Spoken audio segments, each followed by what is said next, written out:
Jamais assez, toujours trop. Bonsoir, on est avec... Oh, pardon, j'ai bugué, excuse-moi Arnaud. Arnaud Uvaldi, Bonsoir. artiste présent également à la Rêve Party. Est-ce que tu peux te présenter et nous expliquer ce que tu fais comme pratique artistique? Salut à tous. Donc moi c'est Arnaud. Je suis artiste visuel, donc principalement je fais de la photo et de l'écriture. Et à partir de la photo et de l'écriture, je crée des installations, des performances et toute expérience immersive pour raconter des narrations, des fictions, traiter de la mémoire, du désir, de la vulnérabilité et voilà. Qu'est-ce que tu as eu envie de nous raconter pour Rêve Party? Alors pour Rave Party, j'ai présenté une vidéo dont le titre est très très très long. Je vais vous passer ça. C'est une vidéo de 13 minutes 30 qui compile environ 100 à 200 photos et c'est un mélange de sons, de textes, de balancement entre le français et l'anglais et ça traite de un gars qui cherche quelque chose, quelqu'un qui se met à chercher l'amour, rechercher la vérité, rechercher quelqu'un, rechercher vraiment cette essence de la recherche. Et je pense que par rapport à la rave party, je me positionne à ce moment où après la soirée, on rentre chez soi, on titube, on se pose sur son canapé, sur son bureau, sur son lit, et il y a un peu ces regrets ou ces choses inavouées que je recherche dans ma vidéo, qui est un sorte de slideshow qui compile plein de photos et comment on traite de ces choses qui se sont passées, comment on retient la mémoire et comment ça se déforme, et aussi tout ce truc d'être désorienté, de se retrouver dans des lieux en mi-chemin entre la réalité et la fiction, je pense. Et en plus, ce qui est vraiment formidable, je ne sais pas si tu as déjà eu l'opportunité de mettre tes vidéos dans un contexte comme celui-ci, c'est que nous, en tant que visiteurs et spectateurs, on est directement immergés dans ces photos, dans ces souvenirs, dans ces regrets, comme tu dis. Et moi, j'ai eu vraiment la sensation en y allant que j'étais face à une histoire d'une autre époque.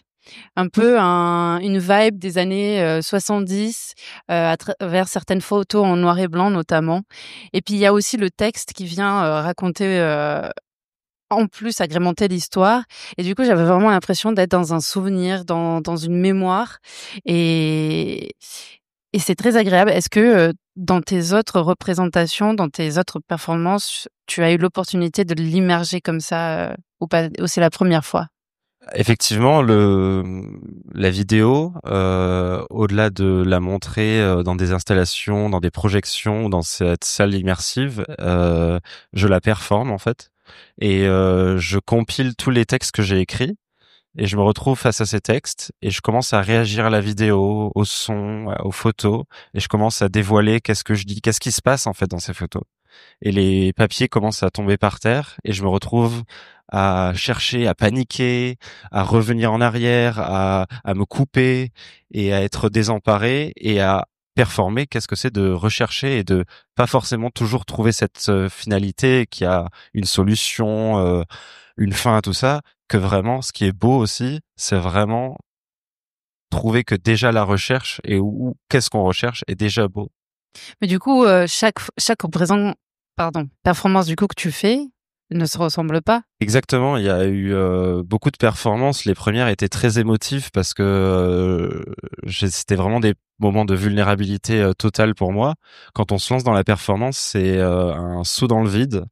Une fois on l'a fait, on commence à comprendre les gestes, on comprend ça, à comprendre les mouvements et un peu les rythmiques qu'on aime. Mais je me laisse toujours une part d'improvisation.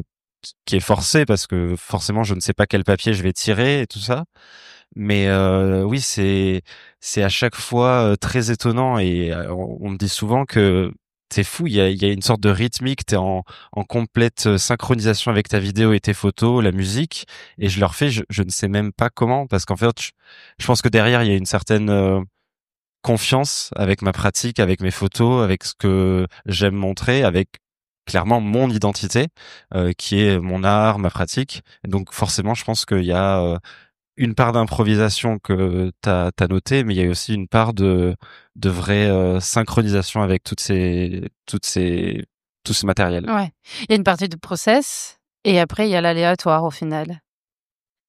Bah, disons que tu connais ton sujet vu que c'est toi qui l'as créé et l'aléatoire vient parce que tu ne sais jamais ce qui va se passer. Exactement, je pense que on apprend beaucoup en tant qu'artiste visuel à laisser place aux erreurs, à l'aléatoire, sans pour autant que ça dicte. Je pense que on aime les voir apparaître, mais on revient en arrière. C'est la vidéo, très souvent, les photos apparaissent 2 secondes, mais parfois elles 5 secondes. Et quand je suis en montage de vidéo, je me dis ah ouais non mais en fait elle aurait pu être avant, après. Et c'est toujours un processus très intuitif, mais toujours laisser un peu cette place à l'improvisation, à l'aléatoire, qui peut toujours apporter des rythmiques que tu n'aurais jamais pu penser. Comment t'en es venu à savoir que tu voulais faire, ton travail avec de la vidéo? Je pense que ça vient du fait que c'est un travail très exhaustif. Moi, je travaille mes photos comme si j'étais un archiviste ou un détective, un C'est un investigateur. peu ce qu'on ressent dans ton installation d'ailleurs. Et en fait, je me retrouve avec des archives personnelles, et je me retrouve à même photographier, à compléter les archives et faire des archives de 2 semaines, hein, d'une certaine manière, parce que j'ai pris la photo il y a une semaine et je la mets dans mon archive.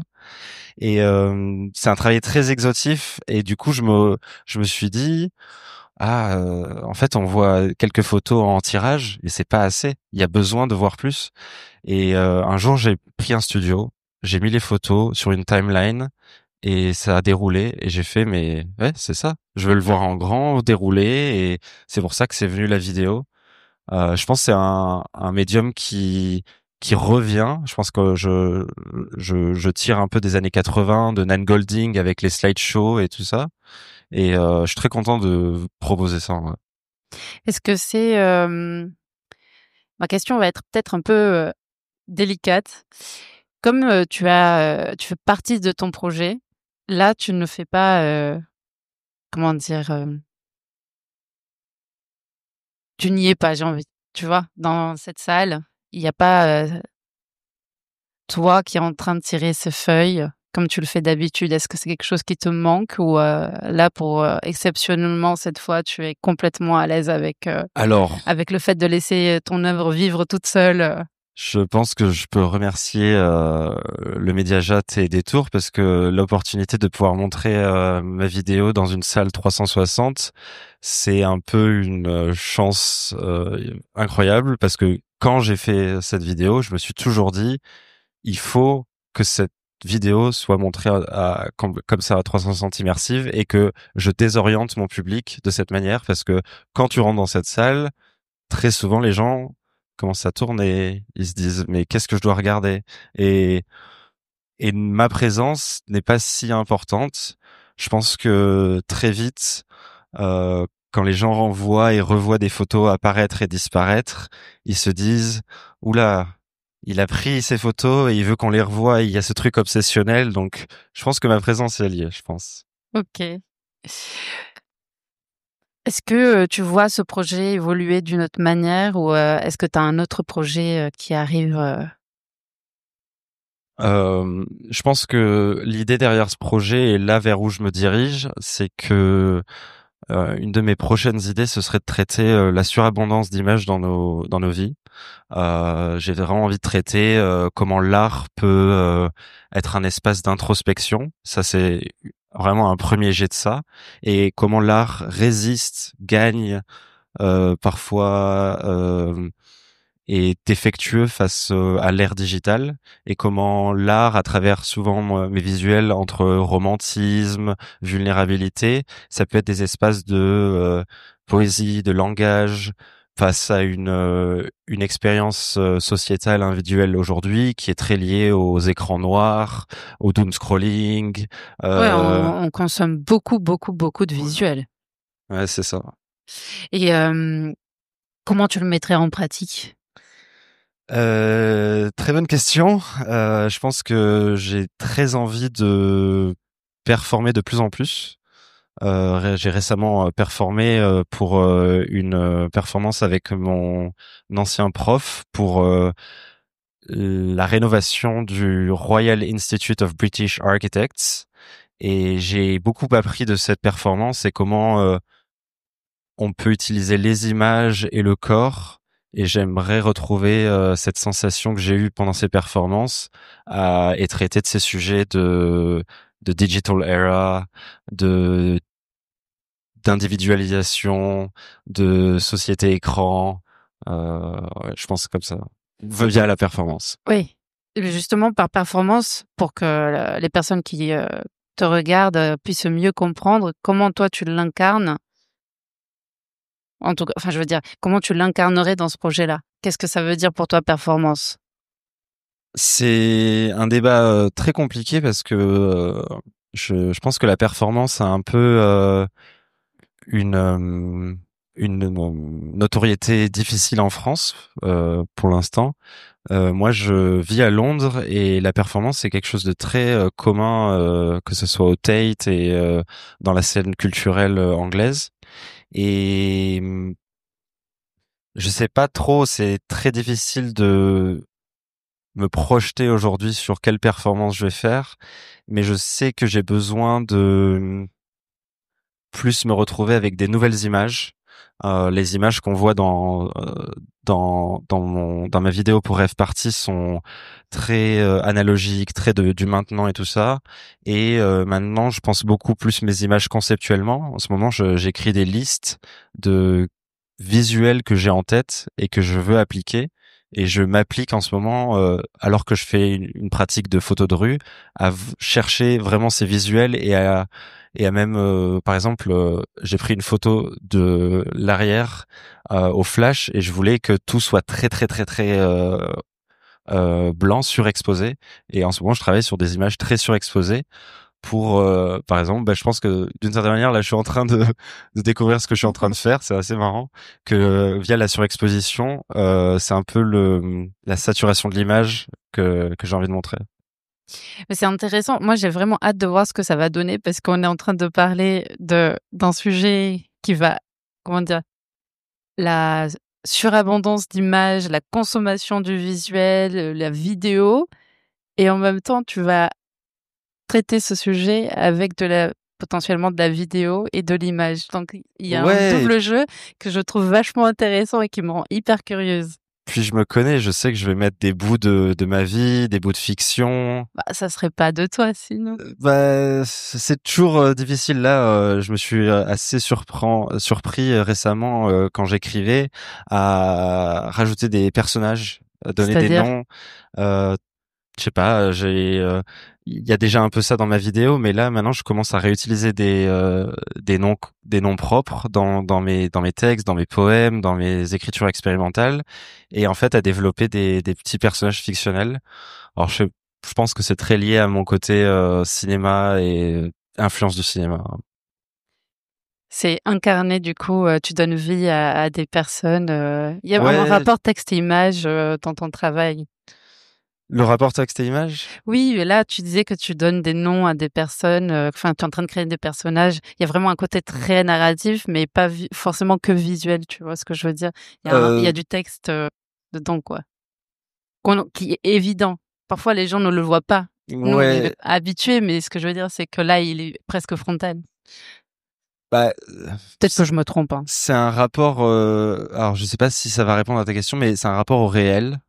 J'écris très très intuitivement et très lié à une réalité un peu trop pure, un peu trop euh, euh, une conscience de soi un peu trop accrue et et c'est souvent ce rapport un peu trop dur au réel qui pousse à un moment à la fiction, à à l'altérité du réel parce que j'ai tellement conscience de moi, de ce qui se passe, de ce que je vois, de ce que je veux transmettre dans mes idées, dans mes écrits, que je me sens mal à l'aise peut-être à un moment. Et peut-être que en rajoutant un personnage, ça me met plus à l'aise parce que je Je délivre comprends. ça sur quelqu'un d'autre. Oui, tu transfères. Exactement. Comment fais-tu alors pour rêver? Comment je fais pour rêver? Alors, déjà, j'essaie d'avoir une vie saine. Je pense que Je rêve mieux quand je ne sors pas et je ne fais pas de rave party. Non, c'est très marrant parce que pendant très longtemps, j'ai un peu noté mes rêves. J'étais pas dans tout ce délire des Analyse. analyses des rêves et noter ses rêves dans un journal, mais je l'ai fait un peu quelques fois pour voir à quoi ça ressemblait. Et c'est toujours intéressant de d'avoir un peu. Ça me donne souvent des notes d'intention pour mes écrits. Ça, je me fais des listes de trucs que j'ai rêvé et tout ça. Puis même, je rêve la journée. Je pense que il y a des idées qui passent, bam bam. J'ai un petit carnet juste là tout le temps et je peux Génial. écrire quoi. J'en ai des dizaines des comme ça. Qu'est-ce que tu écoutes en ce moment? Alors, en ce moment, j'écoute. Alors, j'ai le Brad Summer un an après. J'écoute OK. énormément Charlie XCX en ce moment. J'écoute. J'ai eu une grosse phase Bob Dylan. Je suis très très très très très.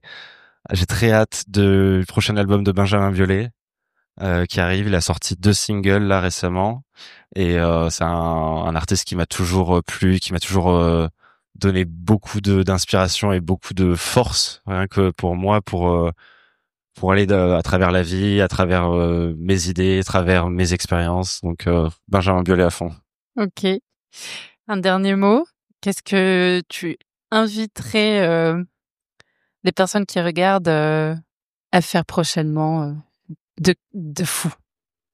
Les inviter à faire quelque chose de fou, je les inviterai à réfléchir. Je les inviterai à se mettre en silence pendant 4 heures chez eux et à écouter C'est pas facile, hein. à écouter la petite voix dans leur tête, s'ils réfléchissent avec une petite voix dans leur tête, et à prendre le temps d'introspection, de se confronter à ces mauvaises idées et les prendre comme elles sont, et même se torturer l'esprit, aller dans vos mauvaises idées, et peut-être qu'il y aura des beaux jours après ça. Et je pense que c'est très important de laisser une place au silence et à l'introspection. Je suis complètement d'accord avec toi. Merci beaucoup pour Merci à cet vous. échange. Jamais assez.